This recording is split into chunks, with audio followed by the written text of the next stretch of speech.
Hey guys, welcome to government jobs ज्ञान YouTube channel. Guys, आज की इस वीडियो में हम बात करेंगे एसएससी सीजीएल के new recruitment notification online form apply process के बारे में। जी हाँ दोस्तों, कैसे आप एसएससी सीजीएल के लिए अपने फॉर्म फिल कर सकते हो बिना कोई मिस्टेक किए हुए। इसकी पूरी जानकारी हम आपको स्टेप बाय स्टेप रजिस्ट्रेशन से लेकर प्रिंट तक देंगे। बस आपको इस वीडियो को स्किप के बिना शुरू से लेकर एंड तक देखना है। उसके बाद वीडियो पसंद आए तो इसे लाइक और शेयर कर दें। चैनल पर नए हो तो इसे सब्सक्राइब कर लें। तो गाइस, बिना कोई वक्त गंवाए चलिए शुरू करते हैं।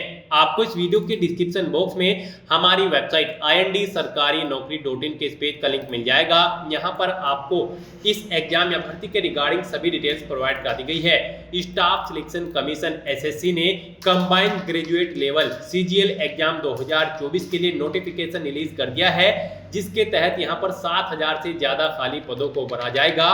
पोस्ट के नेम आप यहाँ से चेकआउट कर सकते हो। Income tax inspector, tax assistant, inspector, sub inspector, postal assistant, sorting assistant, यहाँ से आप सभी पोस्ट के नाम चेकआउट कर सकते हो। डेट्स की अगर बात करें तो यहाँ पर इस भर्ती पर अप्लाई करने के लिए आपके लिए ऑनलाइन फॉर्म 11 जून 2024 से स्टार्ट होंगे और लास्ट डेट अप्लाई करने की 10 जुलाई 2024 है। Graduate degree holder candidates all India से इस भर्ती के लिए अप्लाई कर सकते हैं।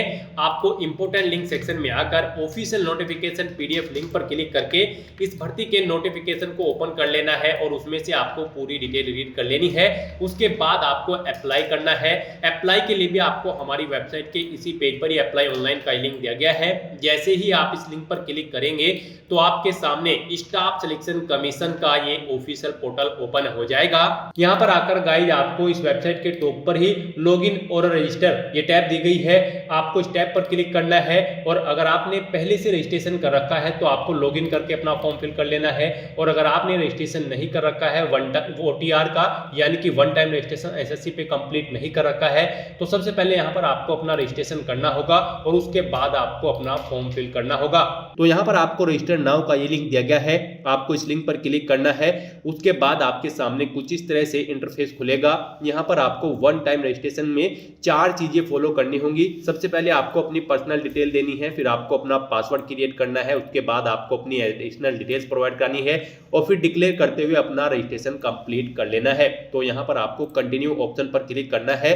फिर आपके सामने कुछ इस तरह से इंटरफेस खुलेगा। यहाँ पर आपको अपनी पर्सनल डिटेल देनी है। सबसे पहले पूछा गया है कि क्या आपके पास आधार कार्ड है, अगर है तो यस करें और फिर उसका नंबर यहाँ पर एंटर करें। वही नंबर एक बार फिर से यहाँ पर एंटर करें और अपना आधार नंबर आप वेरीफाई कर लें। और अगर आपके पास आधार कार्ड नहीं है तो यहाँ पर आपको नो ऑप्शन सिलेक्ट करना है। फिर आपको अपनी कोई और आइडेंटिफिकेशन यहाँ पर आईडी सिलेक्ट कर लेनी है, जैसे कि यहाँ पर आपका driving licence, employ ID, PAN card, passport जो भी आपके पास है यहाँ पर आप ऑप्शन सिलेक्ट करें और फिर उसका नंबर यहाँ पर एंटर कर दें। फिर यहाँ पर आपको अपना नाम एंटर करना है।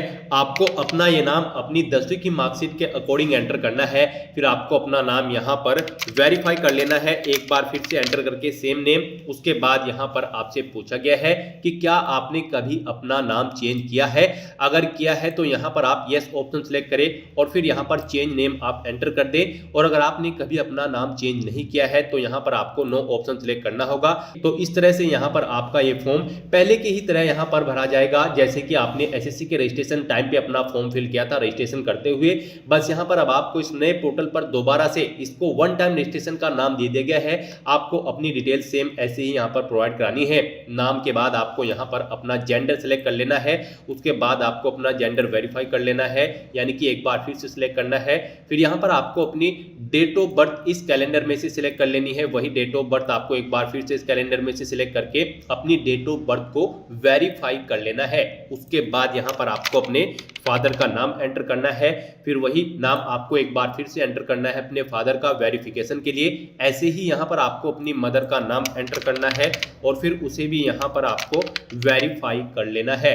उसके बाद यहाँ पर आपसे पूछा गया है आपकी 10वीं क्लास की एजुकेशन बोर्ड के बारे में। आपने किस एजुकेशन बोर्ड से अपनी 10वीं क्लास पास आउट की है, वो यहाँ पर आप सिलेक्ट करें। फिर यहाँ पर आप दोबारा से वही बोर्ड सिलेक्ट करके उसे यहाँ पर आप वेरीफाई कर लें। उसके बाद यहाँ पर आपको अपनी 10वीं क्लास का रोल नंबर एंटर कर देना है।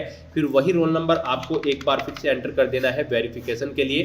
फिर आपको यहाँ पर अपना पासिंग ईयर सिलेक्ट करना है, कब आपने अपनी 10वीं क्लास पास आउट की है वो ही पासिंग ईयर आपको एक बार फिर से सिलेक्ट करना है। यहाँ पर आपको सभी फील्ड्स की डिटेल 2 बार सिलेक्ट करनी है या फिर एंटर करनी है वेरिफिकेशन के लिए।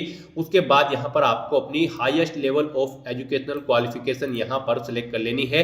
आपने 12वीं क्लास पास आउट कर रखी है, ग्रेजुएशन, पोस्ट ग्रेजुएशन या फिर पीएचडी, जो भी आपने यहाँ पर अपनी हायर क्वालिफिकेशन पास आउट कर रखी है वो यहाँ पर आप सिलेक्ट करें, एक बार फिर से सिलेक्ट करें। फिर यहाँ पर आपको अपना मोबाइल नंबर एंटर करना है और ईमेल आईडी यहाँ पर एंटर करनी होंगी।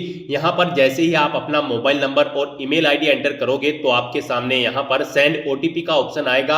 आपको सेंड ओटीपी ऑप्शन पर क्लिक करना है और उसके बाद आपके रजिस्टर्ड मोबाइल नंबर और ईमेल आईडी पर ओटीपी जाएंगे। वो ओटीपी आपको यहाँ पर एंटर करके अपना मोबाइल नंबर और ईमेल आईडी को वेरीफाई कर लेना है। इसके बाद आपको यहाँ पर अपनी सभी डिटेल्स फिल आउट करने के बाद सेव एंड नेक्स्ट ऑप्शन पर क्लिक कर देना है। इस तरह से यहाँ पर आपका वन टाइम रजिस्ट्रेशन हो जाएगा। आपको एक रजिस्ट्रेशन नंबर यहाँ पर प्रोवाइड कर दिया गया है। ये रजिस्ट्रेशन नंबर और एक पासवर्ड आपकी रजिस्टर्ड मोबाइल नंबर और ईमेल आईडी पर भी सबमिट किए गए हैं। आपको इन्हें केयरफुली नोट डाउन करके रख लेना है फ्यूचर यूज के लिए। तो यहाँ पर अब आपको कंटिन्यू के इस ऑप्शन पर क्लिक करना है। उसके बाद यहाँ पर आपको अपना रजिस्ट्रेशन नंबर एंटर करना है और पासवर्ड एंटर करना है, वो पासवर्ड जो आपके रजिस्टर्ड मोबाइल नंबर और ईमेल आईडी पर सबमिट किया गया है। उसके बाद आपको ये कैप्चा कोड यहाँ पर एंटर करना है और साइन इन की स्टेप पर क्लिक करके अपने डैशबोर्ड में साइन इन कर लेना है। नेक्स्ट आपके सामने कुछ इस तरह से इंटरफेस खुलेगा। यहाँ पर अब आपको अपना नया पासवर्ड सेट करना है। गाइस यहाँ पर आपको आपका रजिस्ट्रेशन नंबर ऑटोमेटिकली फील्ड मिल जाएगा। अब यहाँ पर आपको अपना ओल्ड पासवर्ड एंटर करना है जो आपके रजिस्टर्ड मोबाइल नंबर और ईमेल आईडी पर सबमिट किया गया था। वो पासवर्ड यहाँ पर एंटर करने के बाद आपको अपना नया पासवर्ड क्रिएट करना है।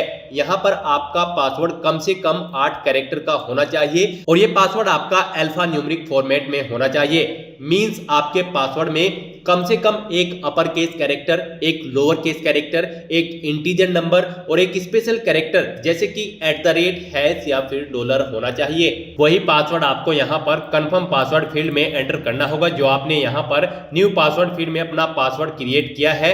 आपका पासवर्ड कुछ इस तरह से रहेगा जैसे कि यहाँ पर आपके पासवर्ड में कम से कम एक अपर केस कैरेक्टर, एक लोअर केस कैरेक्टर, एक इंटीजर नंबर और एक स्पेशल कैरेक्टर जैसे कि @ या फिर डॉलर होना चाहिए और आपके पासवर्ड की लेंथ कम से कम 8 कैरेक्टर की होनी चाहिए। तो यहाँ पर अपना पासवर्ड सेट करने के बाद आपको इस पेज को नीचे स्क्रॉल डाउन करना है और यहाँ पर आपको एक सिक्योरिटी क्वेश्चन सिलेक्ट कर लेना है अपनी चॉइस के अकॉर्डिंग और उसका आंसर आपको यहाँ पर देना है। फिर आपको दूसरा सिक्योरिटी क्वेश्चन यहाँ पर सिलेक्ट करना है, उसका आंसर यहाँ पर प्रोवाइड कराना है। इन आंसर्स को आपको, इन क्वेश्चन और आंसर्स को भी आपको नोट डाउन करके रख लेना है फ्यूचर यूज के लिए। अगर आप फ्यूचर में अपना पासवर्ड भूल जाते हो तो यहाँ पर ये सिक्योरिटी क्वेश्चन एंटर करके आप अपना पासवर्ड गेट कर सकते हो। तो यहाँ पर 2 सिक्योरिटी क्वेश्चन सिलेक्ट करने के बाद उनके आंसर आपको प्रोवाइड कराने हैं और फिर आपको यहाँ पर सेव एंड नेक्स्ट ऑप्शन पर क्लिक कर देना है। इस तरह से यहाँ पर आपका पासवर्ड क्रिएशन का ये जो सेक्शन है ये कंप्लीट हो जाएगा और आपका पासवर्ड रिसेट हो जाएगा। अब यहाँ पर आपको दोबारा से अपना रजिस्ट्रेशन नंबर एंटर करना है और नया पासवर्ड जो आपने अभी अभी क्रिएट किया है वो यहाँ पर आपको एंटर करना है। ये कैप्चा कोड एंटर करना है और लॉगिन की स्टेप पर क्लिक करके लॉगिन कर लेना है। नेक्स्ट यहाँ पर आपको अपनी एडिशनल डिटेल्स प्रोवाइड करानी है। एडिशनल डिटेल में यहाँ पर आपको सबसे पहले अपनी कैटेगरी सिलेक्ट कर लेनी है। उसके बाद आपको अपनी कैटेगरी वेरीफाई कर लेनी है। फिर आपको अपनी नेशनैलिटी यहाँ पर सिलेक्ट कर लेनी है। उसके बाद यहाँ पर आपको अपनी कॉन्टैक्ट डिटेल प्रोवाइड करा देनी है। अगर आप अदर नेशनल हैं, अगर यानी कि आप इंडिया से बाहर के कैंडिडेट हैं तो आपको यहाँ पर अपनी उसकी डिटेल प्रोवाइड करा देनी है।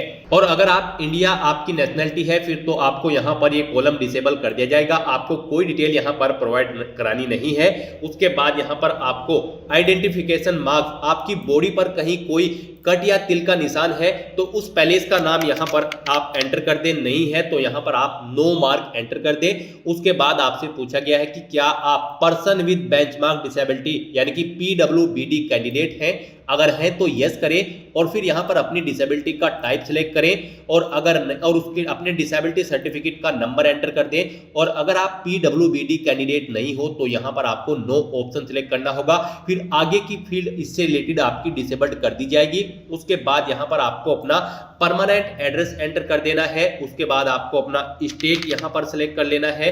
फिर यहाँ पर आपको अपना डिस्ट्रिक्ट सेलेक्ट कर लेना है और अपना पिन कोड यहाँ पर आपको एंटर कर देना है। उसके बाद यहाँ पर गाइज आपको अपना प्रेजेंट एड्रेस एंटर करना है और अगर आपका प्रेजेंट एड्रेस और परमानेंट एड्रेस सेम है तो यहाँ पर बस आपको is permanent address same as permanent address के सेक्शन में यस ऑप्शन को क्लिक करना होगा। ऑटोमेटिकली आपका प्रेजेंट एड्रेस आपके परमानेंट एड्रेस के अकॉर्डिंग फिल हो जाएगा। उसके बाद यहाँ पर आपको सेव एंड नेक्स्ट ऑप्शन पर क्लिक कर देना है। आपकी एडिशनल डिटेल सक्सेसफुली कंप्लीट हो जाएगी। उसके बाद आपको मैसेज शो कर दिया जाएगा आपकी एडिशनल डिटेल सक्सेसफुली कंप्लीट हो चुकी है। फिर आपको उस पॉपअप को कट कर देना होगा। उसके बाद आपके सामने यहाँ पर कुछ इस तरह से इंटरफेस खुलेगा। यहाँ पर आपके वन टाइम रजिस्ट्रेशन के डिक्लेरेशन सेक्शन ओपन हो चुका है। आपको ये डिटेल्स केयरफुली रीड आउट करनी है और उसके बाद I agree for the about term and conditions, आपको इन टर्म एंड कंडीशंस को रीड करके इस चेकबॉक्स को ओके कर देना है। और अगर आप अपने रजिस्ट्रेशन का प्रीव्यू चेकआउट करना चाहते हैं तो आप प्रीव्यू ओटीआर ऑप्शन पर क्लिक करें। आपके रजिस्ट्रेशन का पूरा प्रीव्यू यहां पर आपको शो कर दिया जाएगा। आपको सभी डिटेल्स केयरफुली चेकआउट करनी है और प्रिंट बटन पर क्लिक करके अपने वन टाइम रजिस्ट्रेशन का एक हार्ड कॉपी प्रिंट आउट ले लेना है फ्यूचर यूज के लिए, फ्यूचर रेफरेंस के लिए। प्रीव्यू चेक करने के बाद आपको डिक्लेयर ऑप्शन पर क्लिक कर देना है। इस तरह से यहां पर आपके सामने मैसेज शो हो जाएगा आपका डिक्लेरेशन सक्सेसफुली सबमिट कर दिया गया है। अब यहां पर आपको इसे पॉपअप को कट कर देना है। अपना वन टाइम रजिस्ट्रेशन कंप्लीट करने के बाद आपको आपके डैशबोर्ड में डायरेक्ट कर दिया जाएगा, जहां पर आपको सीजीएल का एक सेक्शन प्रोवाइड किया जाएगा। उसमें जाकर आपको अप्लाई के स्टेप पर क्लिक कर देना है। उसके बाद आपको यहां पर फॉर्म फिल करने से पहले कुछ जरूरी इंस्ट्रक्शंस प्रोवाइड कर दिए गए हैं। आपको इन्हें केयरफुली रीड डाउन करना है और फिर फिल फॉर्म ऑप्शन पर क्लिक कर देना है। उसके बाद आपको आपकी पर्सनल डिटेल्स यहां पर शो कर दी जाएगी। आपने जो रजिस्ट्रेशन टाइम पे फिल की थी, यहां पर आपको इन्हें केयरफुली चेकआउट करना है। पेज को नीचे स्क्रॉल डाउन करना है और आपको नेक्स्ट ऑप्शन पर क्लिक कर देना है। अब यहां पर आपको अपनी एजुकेशनल क्वालिफिकेशन की डिटेल फिल करनी है। सबसे पहले यहां पर आपको अपनी हाईएस्ट एजुकेशनल क्वालिफिकेशन सेलेक्ट कर लेनी है। तो यहां पर आप अपने अकॉर्डिंग क्वालिफिकेशन सेलेक्ट करें, जो भी आपकी हाईएस्ट क्वालिफिकेशन है। उसके बाद आपको यहां पर क्वालिफाइंग एजुकेशनल क्वालिफिकेशन की डिटेल प्रोवाइड करनी है। उसके बाद यहां पर आपको अपना स्टेट सेलेक्ट कर लेना है, किस स्टेट से आप बिलोंग करते हो। उसके बाद यहाँ पर आपको अपने बोर्ड या यूनिवर्सिटी का नाम बताना है जिससे आपने अपनी 10वीं क्लास या फिर ग्रेजुएट डिग्री कंप्लीट की है। उसके बाद यहाँ पर आपको अपना रोल नंबर एंटर कर देना है। फिर यहाँ पर आपको अपनी परसेंटेज देनी है, कितने परसेंटेज मार्क्स आपने ऑब्टेन किए थे। सीजीपीए अगर है तो यहाँ पर आप सीजीपीए एंटर कर दें। उसके बाद यहाँ पर आपको सेव एंड नेक्स्ट ऑप्शन पर क्लिक कर देना है। फिर आपसे पूछा गया है कि क्या आप एक सर्विसमैन कैंडिडेट हैं, अगर हैं तो यस करें और फिर इसकी डिटेल दें, नहीं है तो आप नो ऑप्शन सेलेक्ट कर ले। ऐसे ही आपसे पूछा गया है कि क्या आप एज में रिलैक्सेशन चाहते हैं, अगर चाहते हैं तो यस करें और फिर उसकी डिटेल यहाँ पर सेलेक्ट करें, यानी कि रिलैक्सेशन कोड सेलेक्ट करें। नहीं चाहते हैं तो यहाँ पर आपको नो ऑप्शन सेलेक्ट कर लेना है। उसके बाद यहाँ पर आपसे पूछा गया है कि क्या आप अपनी पर्सनल इन्फॉर्मेशन को यहाँ पर अवेलेबल कराना चाहते हैं, अगर चाहते हैं तो यस करें, नहीं तो नो ऑप्शन सेलेक्ट करें। उसके बाद आपको सेव एंड नेक्स्ट ऑप्शन पर क्लिक कर देना है। फिर आपको ओके करना है। उसके बाद यहाँ पर आपको अपनी एडिशनल इन्फॉर्मेशन का सेकंड पार्ट प्रोवाइड कराना है। यहाँ पर आपको अपना एग्जामिनेशन सेंटर सेलेक्ट करना है। यहाँ पर आपको 3 चॉइसेस प्रोवाइड कराई गई है। आपको 3 एग्जामिनेशन सेंटर यहाँ पर अपनी चॉइस के अकॉर्डिंग सेलेक्ट कर लेने हैं। उसका मीडियम सेलेक्ट कर लेना है, किस लैंग्वेज में आप अपना क्वेश्चन पेपर चाहते हैं। फिर यहाँ पर आपको अपने पेपर का मीडियम एक बार फिर से सिलेक्ट कर लेना है वेरिफिकेशन के लिए। फिर यहाँ पर आपको पूछा गया है कि मीडियम ऑफ टाइपिंग टेस्ट आप किस में चाहते हैं। जो यहाँ पर आपका टाइपिंग टेस्ट होगा वो आप किस लैंग्वेज में चाहते हैं, हिंदी या फिर इंग्लिश, आप ऑप्शन सेलेक्ट करें। एक बार फिर से ऑप्शन सेलेक्ट करके वेरीफाई कर ले। उसके बाद आपसे पूछा गया है कि क्या आप PWD यानी कि आप पर्सनल विद बेंचमार्क डिसेबिलिटी आपकी 40% से अबव है, अगर है तो यस करें, नहीं तो नो ऑप्शन सेलेक्ट करें। यहाँ पर ये आपके रजिस्ट्रेशन के अकॉर्डिंग आपको ब्लैंक डिसेबल कर दी जाएंगे अगर आपने अपने रजिस्ट्रेशन टाइम पे इन्हें नो सेलेक्ट कर रखा है। उसके बाद यहाँ पर आपसे पूछा गया कि क्या आप फिजिकली लिमिटेशंस हैं आपके अंतर्गत, अगर है तो यस करें, नहीं तो नो ऑप्शन सेलेक्ट करें। फिर आपसे पूछा गया कि क्या आप स्क्राइब्ड हैं, अगर यहाँ पर आप यस ऑप्शन सेलेक्ट करते हो तो फिर आपको इसका आंसर यहाँ पर प्रोवाइड करना होगा। और फिर यहाँ पर आपको सेव एंड नेक्स्ट ऑप्शन पर क्लिक कर देना है। उसके बाद यहाँ पर आपके सामने कुछ इस तरह से इंटरफेस खुलेगा।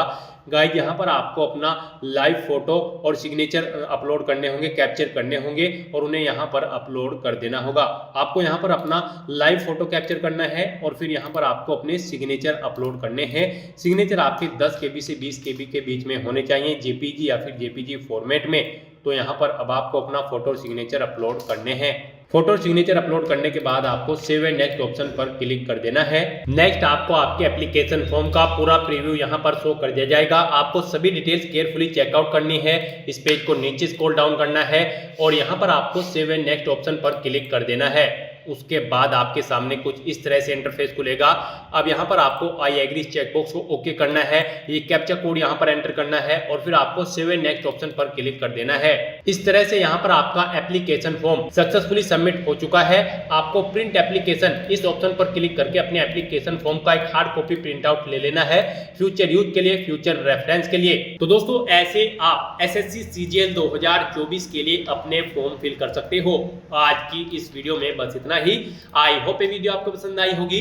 अगर पसंद आई हो तो इसे लाइक और शेयर करें। चैनल पर नए हो तो इसे सब्सक्राइब कर लें। Thanks for watching.